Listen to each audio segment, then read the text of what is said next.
বর্তমানে পরিস্থিতিতে সুন্নি মুসলিম হিসাবে আমাদের করণীয় কি? আমরা আসলে কোন পক্ষ অবলম্বন করব, কার পক্ষে কথা বলবো, এই নিয়ে একটা ধূম্রজালের সৃষ্টি হয়েছে অনেকের মধ্যে। আসসালামু আলাইকুম রহমতুল্লাহি ওয়া বারাকাতুহু।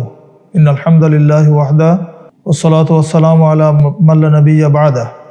প্রিয় দর্শক মণ্ডলী, আজকে সমসাময়িক একটি গুরুত্বপূর্ণ বিষয় নিয়ে আপনাদের সামনে উপস্থিত হয়েছি। আপনারা জানেন, গত 2 দিন থেকে মধ্যপ্রাচ্যে আমেরিকা এবং ইরানের যে যুদ্ধ চলছে এবং ইতিমধ্যে ইরানের সর্বোচ্চ নেতা আয়াতুল্লাহ আলী খামেনি মৃত্যুবরণ করেছেন। বহু হতাহত হয়েছে, ক্ষয়ক্ষতি হচ্ছে, প্রতিনিয়ত যুদ্ধ চলছে। আয়াতুল্লাহ খামেনির মৃত্যুকে কেন্দ্র করে বাংলাদেশে গায়েবানা জানাজা হয়েছে, ইরানের পক্ষে মিছিল হয়েছে, পক্ষে বিপক্ষে নানা ধরনের কথাবার্তা চলছে, অনলাইনে চলছে, বাস্তবে চলছে। বর্তমানে পরিস্থিতিতে সুন্নি মুসলিম হিসাবে আমাদের করণীয় কি?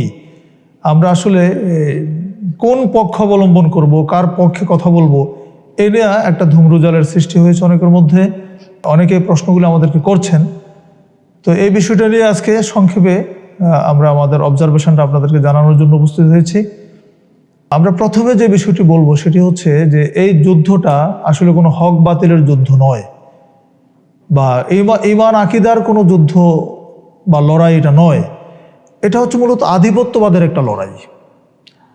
আধিপত্যবাদকে কেন্দ্র করে দুইটি গোষ্ঠীর মধ্যে যুদ্ধ চলছে এবং দুইটাই গ্রহণযোগ্য নয়, দুইটাই ইসলামিক দৃষ্টিকোণ থেকে খারাপ। কেন বলছি? একদিকে ইহুদি আর একদিকে শিয়া।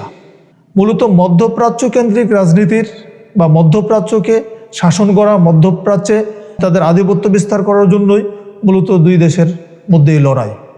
আমরা দেখেছি ইসরায়েল গত 2 বছর যাবৎ ফিলিস্তিনে যে ধ্বংসযজ্ঞ চালিয়েছে, গাজাকে একেবারে মাটির সাথে মিশিয়ে দিয়েছে। গাজাতে এটা জাতিসংঘের হিসাব অনুযায়ী 60 লক্ষ টন ধ্বংসস্তূপ, শুধু ধ্বংসস্তূপ পরিষ্কার করতে 7 বছর সময় লাগবে। এই পর্যায়ের ধ্বংসযজ্ঞ চালিয়েছে ইসরায়েল। তো ইসরায়েলকে সমর্থন করছে যুক্তরাষ্ট্র। মূলত মধ্যপ্রাচ্যে তাদের শাসন, তাদের একচ্ছত্র আধিপত্য বিস্তারের জন্যই তাদের এই লড়াই সংগ্রাম। যে ইসরায়েল চাচ্ছে যে মধ্যপ্রাচ্য শাসন ইসরায়েল করবে, আর ইরান চাচ্ছে যে মধ্যপ্রাচ্যে একচ্ছত্রভাবে তারই ক্ষমতা থাকবে, যার ফলে তারা কেউ কাউকে মেনে নিচ্ছে না। পর্যায়ক্রমে একজন আরেকজনের বিরুদ্ধে হামলা হচ্ছে।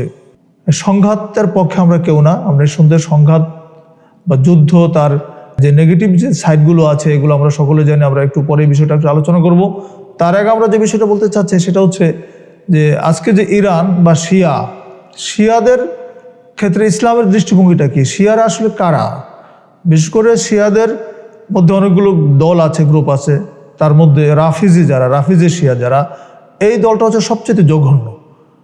যেটা ইরানের যে শিয়া, এটা হচ্ছে রাফিজি শিয়া। এবং তাদের যে ভ্রান্ত আকিদা, আমরা আকিদার দিক যখন আলোচনা করব তখন সঙ্গত কারণে ইরানের পক্ষে অবস্থান নেওয়ার কোনো সুযোগ এখানে থাকবে না।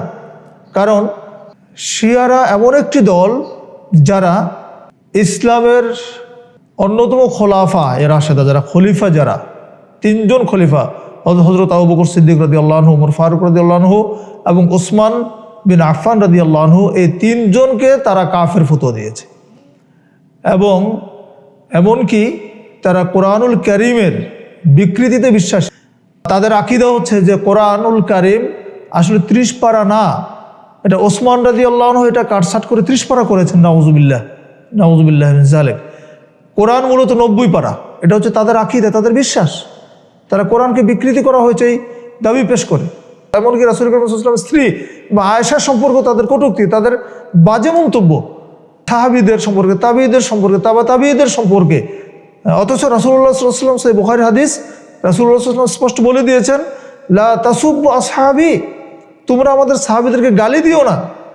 সাহাবীদেরকে গালি দিতে নিষেধ করা হয়েছে। এবং তিনি বলেছেন, উহুদ পাহাড়ের সমপরিমাণ সোনা যদি কেউ দান করে তবুও সাহাবীদের 1 মুদ বা 1 মুষ্টি বা তার অর্ধ পরিমাণের সমান হবে না।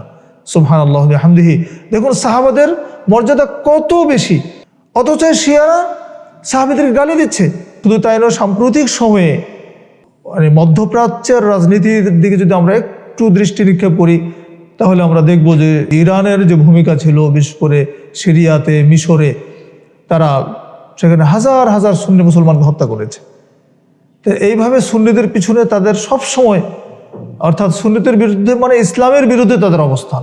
তো সেই দৃষ্টিকোণ থেকে শিয়াদের পক্ষে অবস্থান নেওয়া বা তাদের জন্য মায়াকান্না করা ইসলামী দৃষ্টিকোণ থেকে কোনো সুযোগ এখানে নেই। কারণ শিয়ারা প্রকৃতপক্ষে মুসলমানই না, শিয়াদেরকে মুসলমান বলারই কোনো সুযোগ নেই। কারণ তারা কোরআনকে অস্বীকার করেছে, আল্লাহ রসুলকে অস্বীকার করেছে। এমনকি তারা এইটুকু বিশ্বাসও তাদের মধ্যে আছে যে আসলে নবী হওয়ার জন্য জিবরিল আমিনকে আলীর কাছে পাঠানো হয়েছিল, কিন্তু জিবরিল আলাইহিস সালাম ভুল করে মুহাম্মদ সাল্লাল্লাহু আলাইহি ওয়াসাল্লামের কাছে গিয়েছেন, নাউজুবিল্লাহ। তো এরকম ভ্রান্ত আকীদা যাদের থাকে তারা কি করে মুসলমান হতে পারে? নিঃসন্দেহে তারা মুসলমান নয়, এটাই ঠিক। তবে এখন প্রশ্ন হচ্ছে যে দুইটাই খারাপ, দুই খারাপের মধ্যে এখানে কোনোটার পক্ষ অবলম্বন করা ইসলামিক দৃষ্টিকোণ থেকে বৈধ মনে করছে না। তবে যখনই কোনো যুদ্ধ বিগ্রহ বাঁধে তখনই এটা সামগ্রিকভাবে সারা পৃথিবীতে একটা প্রভাব বিস্তার করে। যুদ্ধ বিগ্রহের মধ্যে একজন জালেম হয়, একজন মুসলিম হয়, এটা খুবই স্বাভাবিক একটি প্রবণতা। এবং সেখানে প্রত্যেকটা যুদ্ধে আমরা দেখেছি বহু পরিমাণের লক্ষ লক্ষ সাধারণ মানুষ, বেসামরিক লোক যাদেরকে আমরা বলছি, নারী শিশু, মর্মান্তিকভাবে তারা নিহত হন। যুদ্ধের মাধ্যমে ভালো কিছু আশা করা যায় না, বরং অশান্তির আগুন দাউ দাউ করে জ্বলতে থাকে। প্রিয় বন্ধুরা, আমরা এই যে মধ্যপ্রাচ্য কেন্দ্রিক যে যুদ্ধ এখন শুরু হয়েছে, এই যুদ্ধের ফলে আমরা বাংলাদেশিদের অবস্থা যদি একটু চিন্তা করি যে বাংলাদেশের প্রভাবটা কীভাবে পড়ছে, সারা পৃথিবীর চিন্তা আমরা নাই করলাম। দেখুন, আমরা বাংলাদেশে টোটাল রেমিটেন্সের 50 থেকে 70% আসে শুধু মধ্যপ্রাচ্য থেকে। তাহলে মধ্যপ্রাচ্যে যদি এরকম সংঘাত চলতে থাকে, যুদ্ধবিগ্রহ চলে, তাহলে বাংলাদেশের রেমিটেন্সে একটা নেতিবাচক প্রভাব পড়বে, এটা খুবই স্বাভাবিক। তো এটা বাংলাদেশের অর্থনীতিতে একটা বিশাল ধরনের একটা মন্দা সৃষ্টি হবে। পাশাপাশি দেখুন, আপনি মধ্যপ্রাচ্য হচ্ছে জ্বালানি তেলের উৎস, জ্বালানি তেল আমরা মধ্যপ্রাচ্য থেকে আমদানি করি। তো জ্বালানি তেলের দাম যুদ্ধের কারণে বেড়ে যাবে এবং দ্রব্যমূল্য বেড়ে যাবে, মানুষের জীবনযাত্রার ব্যয় বেড়ে যাবে। নানা দিক থেকে একটা যুদ্ধ যখন কোনো ওয়ার্ল্ডের কোনো কর্নারে যখন যুদ্ধ বিগ্রহ শুরু হয়, তখন এটার একটা প্রভাব কিন্তু সারা পৃথিবীতে পড়ে। এবং বিশেষ করে আমাদের মতো নিম্ন আয়ের যে রাষ্ট্রগুলো আছে, এই রাষ্ট্রগুলোতে এর প্রভাবটা আরও অনেক বেশি। তো সেই দৃষ্টিকোণ থেকে আমরা যুদ্ধ নয়, আমরা শান্তি চাই। তবে এই দুইটা রাষ্ট্রই সারা পৃথিবীতে অশান্তির কারণ হয়ে দাঁড়িয়েছে। নিঃসন্দেহে তাদের এই আস্ফালন বন্ধ হওয়া দরকার, তাদের একটা পতনও দরকার। এটা আমরা আল্লাহ সুবহানাহু ওয়া তাআলার কাছে এই জন্য দোয়া করব। আজকে মধ্যপ্রাচ্যের যে পরিস্থিতি, গোটা মধ্যপ্রাচ্যকে অগ্নিগর্ভ বানিয়ে দেওয়া হয়েছে। ইরান মধ্যপ্রাচ্যের প্রায় সবকটি দেশে যেখানে যুক্তরাষ্ট্রের ঘাঁটি আছে সেখানে তারা হামলা করেছে। তো ফলে প্রত্যেকটা রাষ্ট্র কিন্তু একটা নিরাপত্তাহীনতার মধ্যে ভুগতেছে। আল্লাহ না করুক আগামী দিনে এটা তৃতীয় বিশ্বযুদ্ধের একটা প্রকাশ্য রূপ ধারণ করে কিনা, এটাও পর্যবেক্ষক যারা তারা আশঙ্কা করছেন। তো সেই দৃষ্টিকোণ থেকে যুদ্ধ নয়, শান্তি আসলে আমাদের কাম্য। তা আমরা যে বিষয়টা বলতে চাচ্ছি যে এই পরিস্থিতিতে অতি উৎসাহী হয়ে কোনো মন্তব্য দেওয়ারও আমাদের প্রয়োজন নেই, বা আমাদের মন্তব্যে কোনো প্রভাব হবে সেটাও নয়। আমরা এজ এ মুসলমান আমাদের ঈমান আকীদার জায়গা থেকে আমরা যেটা বলবো যে আমরা শিয়াদের পক্ষ অবলম্বন করব না, আমরা আমেরিকার পক্ষ অবলম্বন করব না।